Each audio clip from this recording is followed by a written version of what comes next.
Չալաբյան հետ կապված նախ ուղերձը։ Վարձս նախ սիրելի հայրենակիցներ, սիրելի քույրեր եւ եղբայրներ, ցանկանում եմ ջերմորեն շնորհավորել այսօր մեզ բոլորին հայոց բանակի օրվա կապակցությամբ։ Մեր բանակը, որը վերակազմավորվել է 34 տարի առաջ, դրանից հետո փայլուն մարտական ուղի է անցել է ըստ էության երկու մեծ պատերազմների միջով եւ դրանց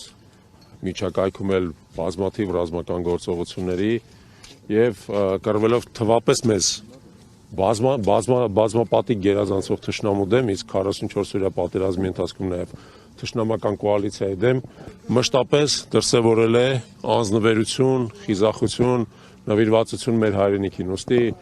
այսօր մեր բանակը մեր մեծագույն հպարտությունն է, նրա մարտիկները մեր հերոսներն են, նրա մարտիկները մեր նվիրյալներն են եւ ես ուզում եմ առիթից օգտվեմ, գլուխս խոնարհեմ եւ ներկա եւ նախկին մարտիկների առաջ առավել եւս գլուխս խոնարհեմ նրանց առջեւ, որոնք իրենց կյանքով կամ առողջությամբ են հատուցել մեր ազատության, մեր արժանապատվության, մեր հայրենիքի սահմանների անխախտելիության համար։ Ցանկանում եմ շնորհավորել մեզ բոլորին, մեր բանակի օրվա կապակցությամբ, մեր հպարտության, մեր անկախության հենասյունի, մեր բանակի կապակցությամբ։ Սա է մեր ուղերձը։ Պարոն Չալաբյան, այսօր իր ուղերձում վարչապետ Նիկոլ Փաշինյանը հերթական անգամ հապկին է մեղադրել, հայտարարել է, որ քանի որ մենք հապկին էինք անդամակցում, այդ պատճառով էլ մեզ զենք զինամթերք չէին վաճառում եւ Պրահայում ձեռք բերված համաձայնությունը, այսպես ասած, փրկություն է համարել Հայաստանի համար։ Ձեր արձագանքը։ Անկեղծ ասած, չեմ կարծում, որ Պրահայում ձեռք բերված համաձայնությունը որևէ կերպ կարելի է փրկություն անվանել։ Դա շատ թյուր, միտումնավոր, ըստ էության կանխորոշիչ մեկնաբանությունը վարչապետի կողմից, որը Պրահայում ձեռք բերված համաձայնությամբ հանձնեց Արցախը, հանձնեց մեր հայրենիքի կարևորագույն հատվածը, որի համար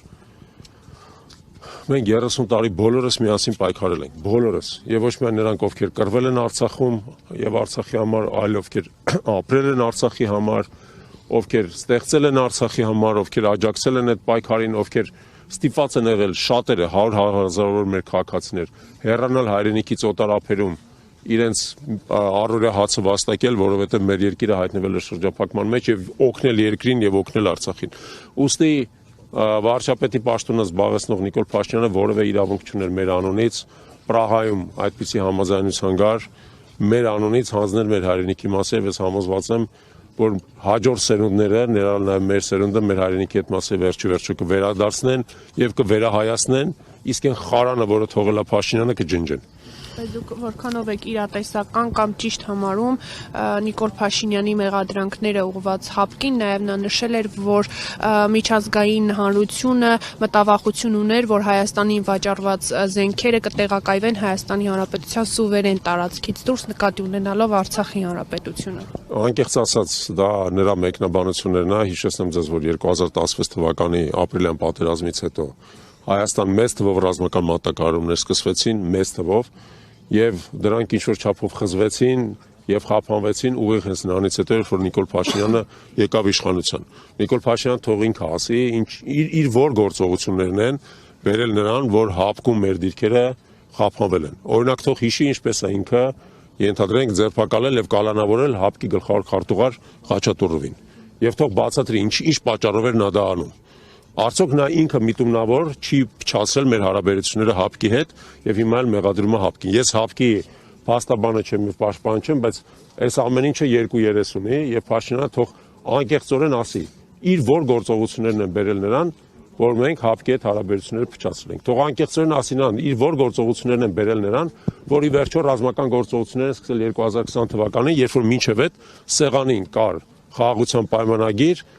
որի շուրջը կար գլոբալ կոնսենսուս, ոչ միայն Ռուսաստանի, գլոբալ խաղացողների կոնսենսուս կար եւ դա հնարավորություն էր տալիս Արցախյան հարցը տանել խաղաղ կարգավորման ճանապարհով։ Թողած ինչու ինքը հրաժարվեց խաղաղ կարգավորման ճանապարհից։ Ինչու 19 թվականին եղած խաղաղության փաթեթը ինքը մերժեց։ Թող դա բացատրի, լավ։ Պարոն Չալաբյան, օրերս Արցախից Հայաստան տեղափոխվեցին Արցախում մնացած վերջին հայերը եւ իշխանությունը դա ներկայացնում էր որպես երկուստեք համաձայնություն։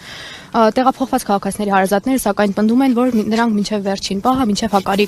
կամուրջն անցնելը տեղեկություն չեն ունեցել այդ մասին եւ տեղափոխվող քաղաքացիներն էլ տեղյակ չեն եղել, որ իրենք Հայաստան են գալիս։ Ինչու է Հայաստանի իշխանությունը սա ներկայացնում որպես փոխհամաձայնություն։ եկեք արձանագրենք հետևել այդ մարդիկ չեն տեղափոխվել, են մարդիկ տեղահանվել են։ Իրանք ապրում են իրանց հայրենիքում, իրանք երևի միաբնտաբար մտածել են, որ այնուամենայնիվ կարելի է փորձել շարունակել ապրել, բայց քանի որ հայրենիքը բռնազավթված է, օկուպացված է թշնամական ուժի կողմից, այդ թշնամական ուժը ի վերջո իրանց տեղահանել է։ Սա տեղահանություն է եւ բնականաբար որևէ կերպ չի կարելի ներկայացնել որպես համաձայնության արդյունք։ Այլ ընտրանքը որն էր, որ այդ մարդկանց ֆիզիկապես ոչնչացնեին, կարային եւ գուցե շատերն էլ ֆիզիկապես ոչնչացրել են, մենք նույնիսկ դեռ տեղեկություն չունենք։ Բայց այն որ այդ մարդկանց տեղահանել են, դրանով վերջի այսպես ասած բանը դնելով, կնիքը դնելով Արցախի հայաթափման վրա, որևէ կերպ չի կարելի մեկնաբանել որպես դրական արդյունք։